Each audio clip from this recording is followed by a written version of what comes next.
What is up, you guys? It's your boy Shaydy Luke back with another video going through Sunday slate. This slate today was good, bro. The early games, the later slate games, like it was all pretty good, honestly, in my opinion. You know what's funny? When my birds are on a bye week, I get to just sit back, kind of chill, observe the other teams. I do that for the most part during the course of the week, but I'm not watching any other game while I'm watching the Eagles play, right? I have the red zone going, but I'm mainly focusing on these Eagles game. But when they're not playing, I can literally just sit back and key in on everything on all these other teams. Especially with YouTube TV having a bunch of the games going. Yeah, I could just watch like everything. So, bro, let's hop straight into it. Bears versus Cincinnati, 47-42 Bears. And, bro, I just want to start on the Bengals side. So the Bengals, Joe Flacco gives this offense so much juice. Like, I'm not saying he's Joe Burrow because he's not. But they're putting up similar stat lines and a lot of points as if Joe Burrow was in, which is absolutely crazy. You know, even with Joe Flacco being somewhat limited, you saw in that last Hail Mary with the AC joint sprain. But this offense is just scoring so many points. And I feel like I'm saying the same exact thing with Cincinnati Bengals. I feel like it's the same old shit every single week. The offense is putting up so much points. The defense is fucking terrible at this point. Dude, they are embarrassing. It's so bad. Zach Taylor should be under fire, and I hope he is under fire because this defense last 2 to 3 I'm like, what is happening? This offense can only do so much. They can only do so much. I mean, even after the game, you saw the I watched the comments of Jamar Chase and Chase Brown. Like, that offense, and I'm not saying that, you know, they have beef with the defense, but they don't seem very pleased with the defense. They don't. They just don't. So Zach Taylor, the DC, I'm like, what the fuck is going on, dude? Your offense put up so many points for your defense to be bad week after week after week. It's like, what is going on there? It's crazy. It's crazy. And then on the other side with the Bears, you know, Caleb, I still think it's a kind of wait and see game. He needs more time, just like JJ Mccarthy. We're going to talk about him later. But Caleb continues to struggle a little with being on time. And some of the throws, you know, he's just not completely, entirely seeing the field. But, you know, he'll have a couple things like, oh, okay, there was somebody open right there. And then you just see him make like a wow play. And it's like, holy shit. Okay, I see the first round talent. So, you know, he's continuing to make improvements, but he does need to get better with just kind of more like on time throws within the offense. And at times, just a little nitpicking, he can move out of the pocket quick at times. You know what I mean? Instead of just sitting back there. And when you're mobile like that and you're young, sometimes those type of quarterbacks just do that. And it's something they develop later on in their career. And with Caleb, I feel like we're seeing that. And dude, with this offense, I mean, these rookies came to play. The rookie running back, Kyle, he played great.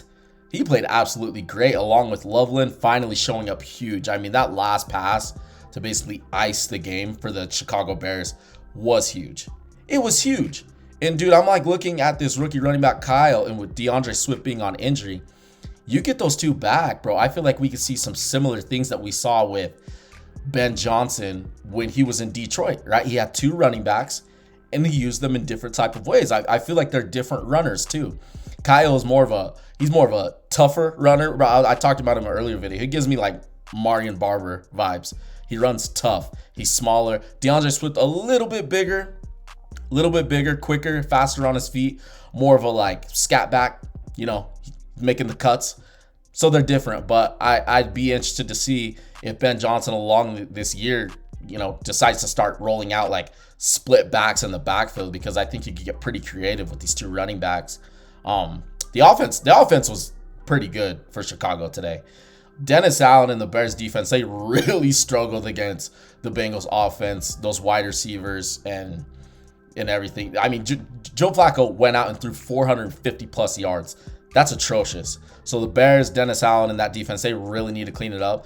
Because if you look right now, the Bears are highly competitive in the NFC North along with other NFC teams. There's 4 other NFC teams that have 5 wins that are in the playoff picture right now. I know we're just crossed the halfway point, but the Bears are right there. So, dude, I'm taking this shit serious. I'm like, they have the opportunity. So we'll see what happens. Yo, you're not subscribed?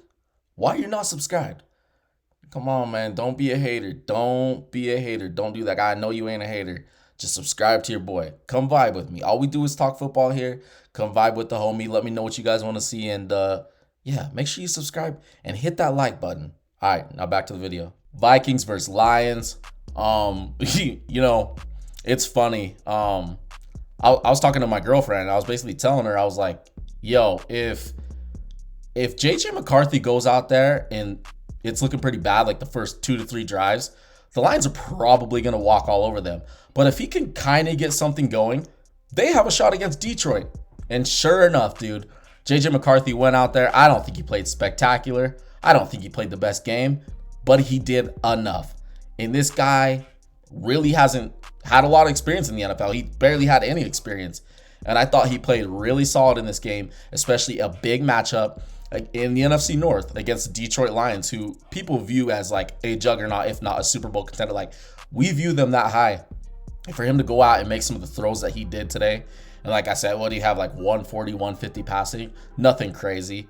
But you do have to remember, this guy has not played a lot of football. So this was huge. Like, this was a huge day for JJ McCarthy. Vikings run game looked good. Like, it looked really good, dude. KOC had a pretty good game plan going into this. I love Jordan Mason, dude. I've loved Jordan Mason ever since he was in San Francisco. I don't even think San Francisco should have traded him away. But to see him today and Aaron Jones got hurt. But as long as Jordan Mason is healthy and you can kind of somewhat get something going, I know the offensive line has been like kind of inconsistent, dealt with injuries. But if you can get that, dude, I mean, I feel like you're in pretty good shape, especially with these wide receivers. And Justin Jefferson and Addison, I mean, they weren't really unleashed to their fullest. Let's be real. I feel like the game plan was somewhat a little bit vanilla, but it was enough. So that's leaving a lot on the table for the Vikings offense. I mean, if they can really get going, JJ really gets going, we have a whole, half of the season left to go. So Minnesota Vikings are exciting. And Brian Flores in that defense, they had a pretty damn good game plan today. Like, they were playing tough. I thought they played pretty disciplined. I mean, there were some plays from Detroit. Detroit couldn't capitalize, but I thought Brian Flores had a pretty solid game plan going into this game, especially against a division rival. And then for the Lions, dude, the David Montgomery fumble was absolutely huge. It's 17-14 in the third. Not in the third, my bad. But the David Montgomery fumble was huge at that point. And I'm just like, dude, you can't do that. You can't. And then, on that fumble is what I'm trying to say. They're giving it back to Minnesota already in field goal range, So that was a major hiccup. And just with those running backs, with Montgomery and Gibbs, they play damn good football. But if they ever have turnovers, you always see like this massive momentum swing from the Detroit Lions in their offense. They rely on those guys huge. So if they're off, the rest of the offense is going to be off. But I don't think Goff played terrible by all means. They just could not finish shit. They just couldn't. Lions defense, they play solid ball. But, dude, I don't know what it is about their defense. They got guys on the defense, right? But I feel like they're so Aiden Hutchinson reliant. And it's something that just, I don't know. I don't know. Maybe that's crazy to say, but I just feel like if that dude isn't having a good game, their defense is getting shredded. And their defense didn't get like shredded by all means, but 27 points with JJ McCarthy in that offense I wasn't expecting that. I didn't know if he's going to go out and they were going to have that many opportunities. But if you have turnovers and your defense is just not really playing the best, I don't know. I don't know what it is about their defense, but I just feel like it's so Aiden Hutchinson reliant. And if he's not having a good game, the rest of their defense is just meh. But no, dude, it's funny during that game. I just want to bring that up. Kevin Burkhardt, I'm pretty sure that's who was announcing, right, with Tom Brady. And that pass to Naylor that basically put the game on ice from JJ, that killed me. Because when he called that, his voice cracked, bro. And I was just like, bro, I feel you. Like, any dude, you've been in a situation and your voice cracks and you're like, fuck. You know what I mean? But no, that was overall a pretty good game for Minnesota. And it's huge. I mean, they don't have as many wins as Chicago, but they do have that win over Chicago earlier. So we have a whole rest of the half of the season to go. And You know, you got Green Bay and Minnesota that lost today. So anything could be possible in the NFC North. So damn good game for the Minnesota Vikings. And you got to be pumped if you're JJ McCarthy and KOC, right? There's a lot of talk about KOC this week. So this is a huge win for them in the NFC North. Packers versus Panthers, 16-13 Panthers, bro. I was watching this game and I'm like, yo, are the Panthers going to pull this off? Are the Panthers really going to pull this off? And dude, you know, I just really, I don't know how to grade, or I haven't really figured out how I feel about Bryce Young, but I think he's the guy. I think he's the guy. I know it's been weird this year, but I really do think he's the guy, dude. He can be I wouldn't say erratic. He just does some weird ass shit. Sometimes you're just like, what the fuck? But he plays really well at times, and I feel like that's their dude. I don't know the course of the team, the coach, all that, but I'm like, I think Bryce Young is your guy, dude. You just got to kind of invest in it heavy and give this dude some time because he looks like it. Rico Dowdle, like, he looks great. He looks great, dude. Like, he looks better than Chuba. I watched some guy on YouTube talk about it. He's saying how he looks better than Chuba, and I'm like, yeah, he's definitely running better. And I know they paid Hubbard all that money, but I'm like, nah, Rico's the better guy. And I mean, they're using him a decent amount. So I'm glad to see that. They're not letting the contract shit get in the way of putting a better player out on the field, especially at your running back position. But I'm sure they'll continue to use both of those dudes. But their offense is pretty good today. Along with their defense. Like, dude, their defense made it tough. They made it tough for Green Bay today. They got some turnovers too, which was huge. But yeah, I was pretty impressed with the Panthers defense.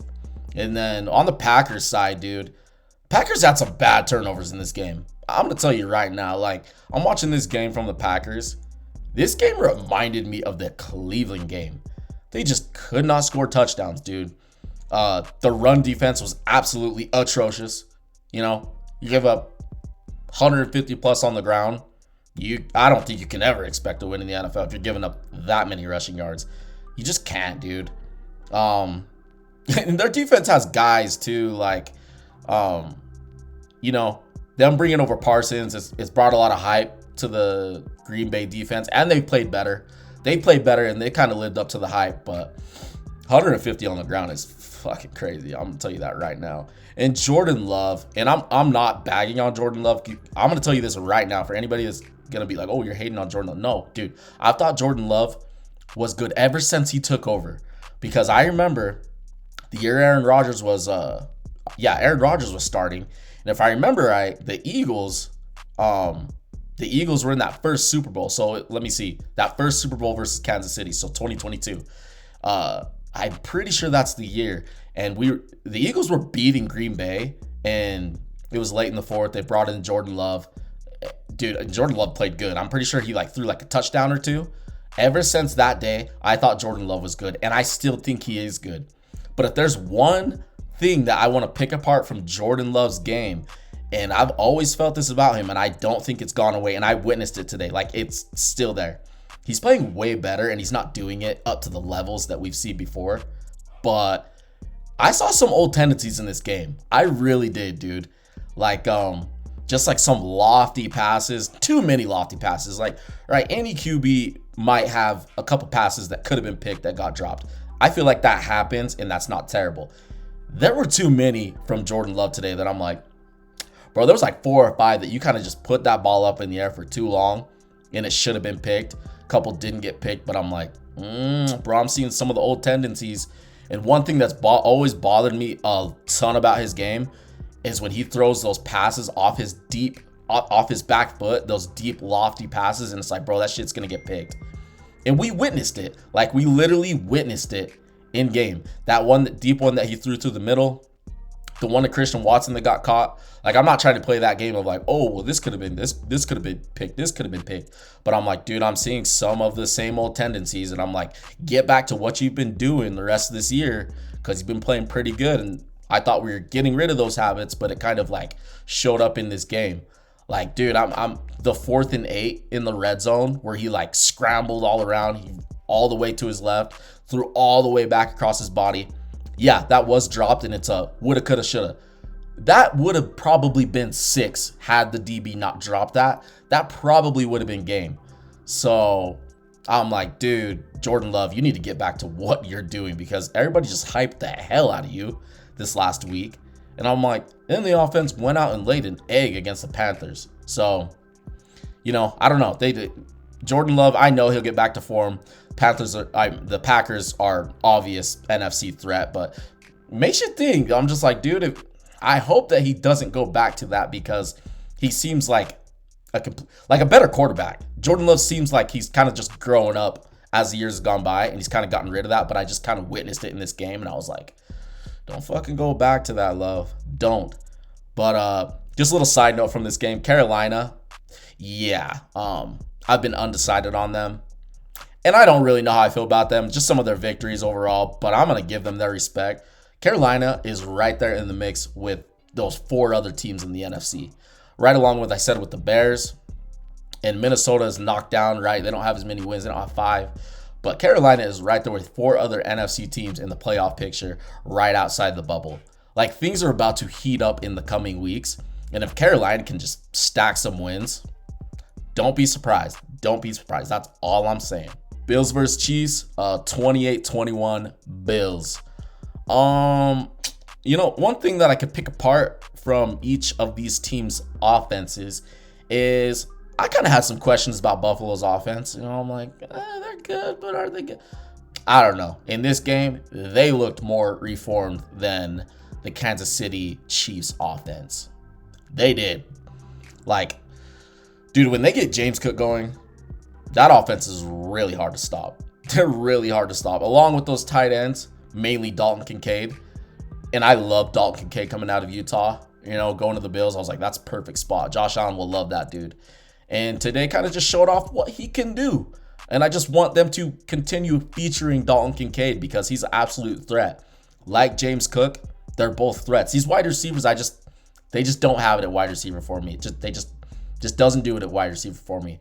But Josh Allen, James Cook, Dalton Kincaid, these guys are dangerous, right? In the Bills' offensive line, they play pretty good football too. So those wide receivers at times, they make plays. So I'm not going to say they're like ass, but Josh Allen could have it better. But Dalton Kincaid, James Cook, holy shit. Holy shit.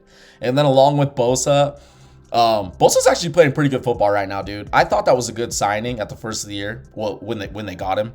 But in free agency. But was it free agency or did they trade for him? Pretty sure it was free agency. I'm not tripping, right? Correct me in the comments. I don't want to fucking be wrong on that. But no, dude, Bosa and the defense actually played pretty good against Kansas City. Granted, they do play pretty good against Kansas City in the regular season, so this is not a complete shocker.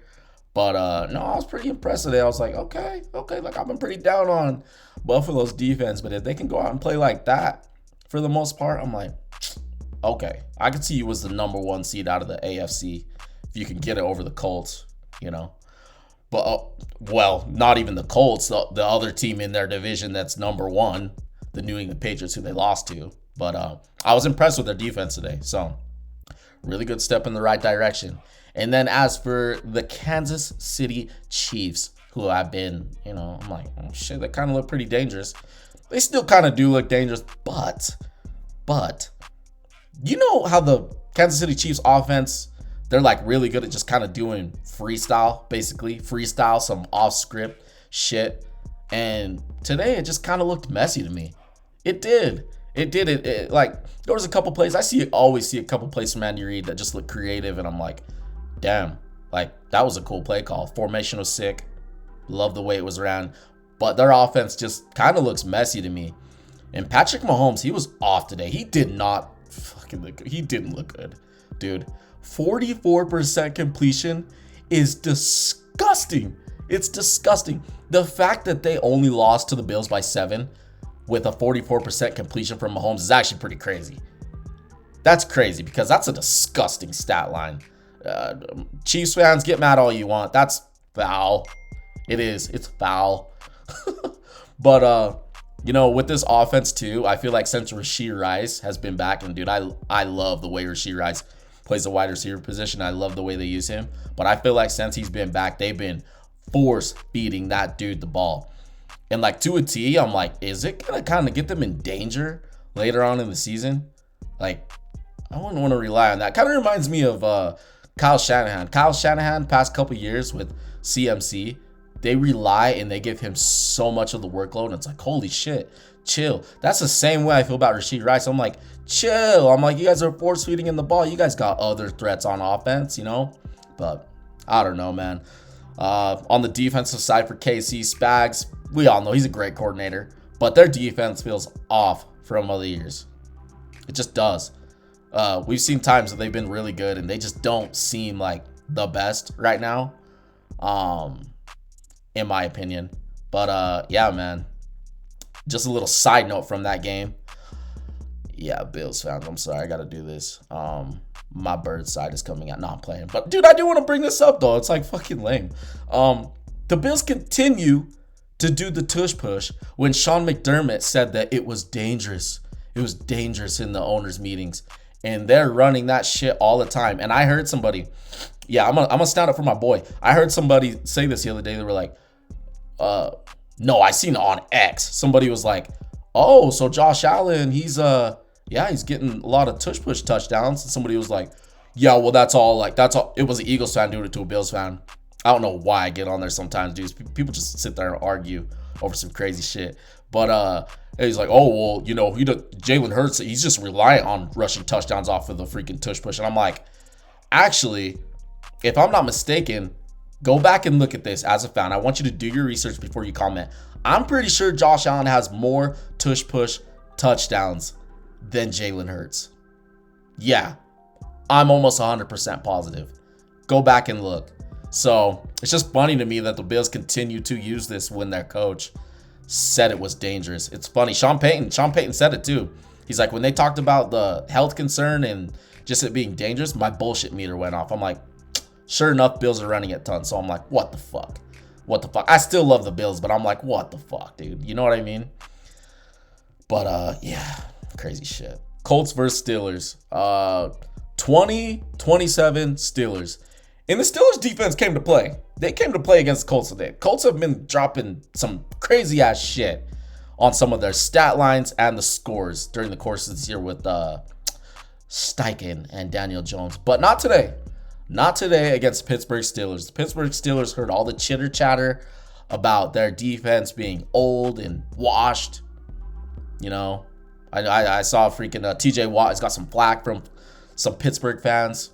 They showed up today. They played good today. I still don't see it as the same old Pittsburgh Steelers defense I've seen throughout the years, but they played good, man.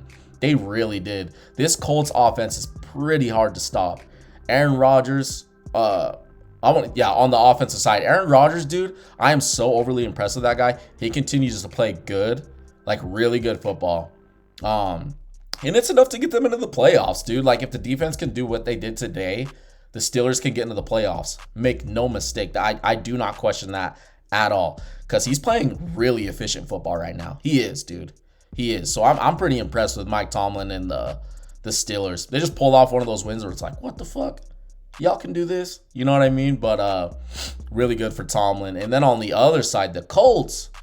Dude, the punt muff early was a massive momentum swinger. Along with the other turnovers. Like, holy shit, dude. And one thing that I noticed in this game, and, you know, these Colts wide receivers along with the tight end Warren, they've been so good. They've been so good with Daniel Jones. And I'm not going to knock them down after fucking one game. But I do kind of notice, I kind of feel like this. If Jonathan Taylor and the run game aren't doing their thing, I feel like there's such a massive thing to this Colts offense. The offense just doesn't run on time in the way it should be ran, and it just doesn't feel, I just don't feel the same rhythm with that offense. You know what I mean? Jonathan Taylor is so, like he's having an MVP type season, and it almost reminds me of like Philly.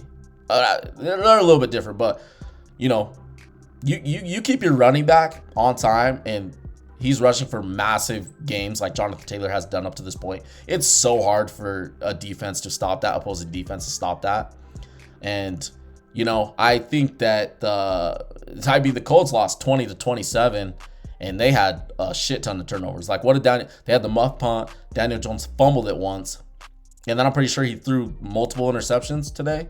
So Daniel Jones didn't have a good game. So they didn't have that. He's been playing good up to this point. They didn't have that. And yeah, dude, I mean, the Colts just looked pretty human. They looked pretty human. Side note from that game, I just want to take away, I would love, I mean, it's not the game, right? But just, we're going into Monday, Tuesday. Tuesday's the trade deadline. I would really love for the Steelers to trade for a wide receiver before the end of the trade deadline. Just go out and get somebody. It doesn't even have to be a star, but we just need a little bit more juice. Opposite side of DK Metcalf. So go out and do your thing, Pittsburgh. And then Seattle versus Washington. And I mean, this game was already getting out of hand. It was getting out of hand early. Sam Darnold was hot in the first half. Literally had like 4 touchdowns. At that point at half, you knew that shit was over.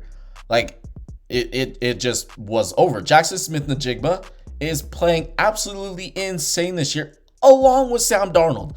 Sam Darnold fucking looks insane. Now, I know I've talked about it in the past. I'm like, dude, I wonder if the Vikings regret giving him up. Now, JJ McCarthy plays bad. I'm sure they will, but JJ McCarthy went out and played a solid game and beat a pretty big in-division opponent, right? So for right now, I know they're not thinking that, but I'm like, dude, Sam Darnold, now that he's had solid like offensive play calling and coaches, he fucking looks like that first round pick that we witnessed, right? Coming out of USC. He looks like that dude. He looks like the dude that I seen people overhype all those years while he was in U. I'm like, bro, some of these guys just need a good offensive play caller. That's what it comes down to. And some of the weapons on that team, I'm like, dude, they play good along with like their defense. Yeah, in the NFC West, a lot of people talk about the Rams and the Niners, and I know people have been talking about Seattle a lot this year, but Seattle is a real threat to everybody in the NFC. They are. The way Sam Darnold's playing right now, I'm like, holy shit. I'm like, dude's hard to stop. Like, he's so efficient, so decisive, and yo, we talk about people with cannon arms. Ever since last year in Minnesota, Sam Darnold, to me, I'm like, dude, he has a fucking rocket of an arm. Rocket. And yeah, I don't know. I just think they're hard to stop. I really do. They're going to be right there in the end for that first seed with the rest of the, like, 2 other teams in the NFC. I truly believe that. Their defense can play too. Man, Mike McDonald, like, that dude knows how to fucking coach. I'm going to tell you that right now. That dude knows how to coach. Turnover so fast. I respect coaches that can do that, and that's exactly what the Seattle Seahawks have done. And then on the other side, dude, the Commanders, that defense, bro, is terrible. They're terrible, and the fact that they're coached by the head coach is crazy. You know, they couldn't get it done. But the real thing that came out of tonight was Jayden Daniels and that injury that we saw to his left arm. And dude, I mean, if you saw the gruesome, like, kind of like frame of like where his, I don't even want to describe it. Dude, they put him in an air cast. If I were to guess, I'm not going to say for sure. If I were to guess, I'd say he's probably out for the year. And I mean, up to this point, this team has been so injured, dude. Like, even Terry McLaurin, when he was holding out, I just talked about this. Like, I was pretty concerned about Terry McLaurin. I'm like, dude, you're a wide receiver. Football movements are different. Like, you come back and you're not in training camp. Like, what are you just going to go out there and be healthy? And he's played at times this year, but he's been hurt a lot. And even in the larger picture here, Jayden Daniels, like, what has this dude gone through? He had the, what did he have? He had the ankle injury early, if I remember right? And then he had the hamstring injury later. 2 massive injuries. Those things can linger, especially the hamstring one. So I'm pretty sure the ankle injury was like a sprain, if I remember right. And then he comes back, and we saw what happened tonight, dude.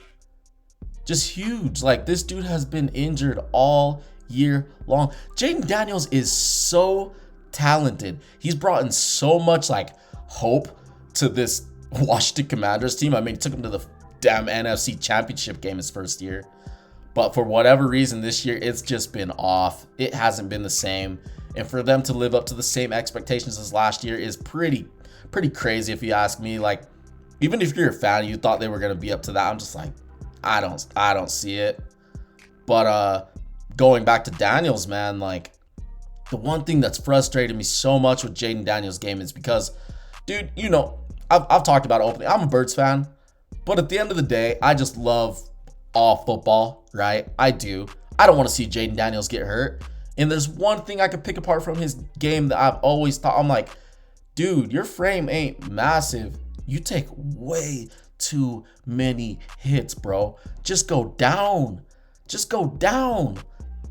Like, live another down, bro. Just slide or get out of bounds. You can do it. And I know I'm sure it's so hard. It's like easier said than done because some of these dudes that can run like Jayden Daniels are so athletic and can just do a lot. So, you know, they're like, no, I can make this guy miss. Like, no, I can outrun him. But at times, if these defensive players get you in the right position and they have you held up, dude, they're going to punish you. And we saw it early. Before Jayden Daniels even got hurt, I remember there was one run where he ran up the middle and those defensive players on Seattle was getting pops on him. And I'm like, looked at my family member, I'm like, bro, he's taking too many hits. He needs to get down. He literally is just come back from injury last week, and then he's playing this game, and I'm like, get down. And then sure enough, we see the arm injury, and I'm like, holy shit, dude. You got to take care of yourself. You got to take care of yourself, dude. I love watching Jayden Daniels play. I loved watching him play when he was at LSU. Like, this dude is so talented, and he's so exciting to watch. And I don't know. Hopefully this reaches like the right audience. But dude, even if you're like a young high school quarterback on the come up, possibly being recruited for college, right? Even if you're mobile like Lamar Jackson, fast like Lamar Jackson, dude, just if you're the QB, you have a bright future, get down, dude. Get down, because these defensive players want to punish you and they want to hurt you. They do. I saw it earlier with CJ Stroud on that run. And I'm sure fans were pissed. They thought it was dirty. But in my eyes, I'm like, that defensive play, it's so hard for defenses in the NFL today anyway. Like, the rules are kind of against them. And CJ Stroud, like that, he slid late, dude. Like, he was still up. And I'm like, if anybody were to call that dirty, I'm like, no, dude, like, he's still up. He's literally still up somewhat. Like, what do you want them to do? Pull up last second? So for some of these dudes, man, I'm like, you got to get down earlier. You do. You see it with some of these vets. Like, they get down. Some of them still stay up, and I'm like, just fucking get down. But live another down, man. Just go down so you can be healthy for your team and continue to play the rest of the regular season. That's all I'm saying. But man, I hope Jayden is okay. I mean, that sucks. Dude didn't even want to get on the car. He just wanted to walk back to the locker room. Warrior status. Warrior. But it didn't look good, and I'm hoping the best for Jayden Daniels because I love a competitive NFC East with Jayden Daniels starting. So